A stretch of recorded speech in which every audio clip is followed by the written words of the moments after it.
আজ থেকে কয়েকদিন আগে ফেসবুক স্ক্রল করতে করতে আমার সামনে একটা হাদিস আসে। হাদিসটা এমন ছিল যে পৃথিবীর বুকে ভাই বোন যখন কথা বলে তখন উপরওয়ালা ফেরেশতাকে বলে যে সময়কে থামিয়ে দাও। তো তখন আসলে এটার কোনো মর্মার্থ আমি বুঝতে পারিনি। তার কিছুদিন পরে আমি যখন এই হাদিসের একটা ডিটেলস বর্ণনা আমার সামনে আসে, তো তখন হাদিসের মাধ্যমে আমি জানতে পারি যে মৃত্যুর পরে মানে আখিরাতে জীবনের পরে অনেকের সাথে অনেকের দেখা হওয়ার সম্ভাবনা আছে। যেমন মার সাথে সন্তানের, বাবার সাথে সন্তানের, স্বামী স্ত্রীর সাথে দেখা হওয়ার পসিবিলিটি আছে, কিন্তু ভাই বোনের সাথে কখনো কোনোদিন কারো আর দেখা হবে না।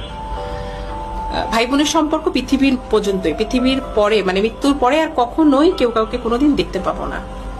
বিশ্বাস করেন, এই কথাটা শোনার পরে আমার মনের মধ্যে এক ধরনের যন্ত্রণা আমি অনুভব করছি যে পৃথিবীর পরে আমি শুধু আমার ভাইকে দেখতে পাবো বা আমি আমার বোনকে দেখতে পাবো, মৃত্যুর পরে আর কোনোদিন ওকে আমি আর দেখতে পাবো না।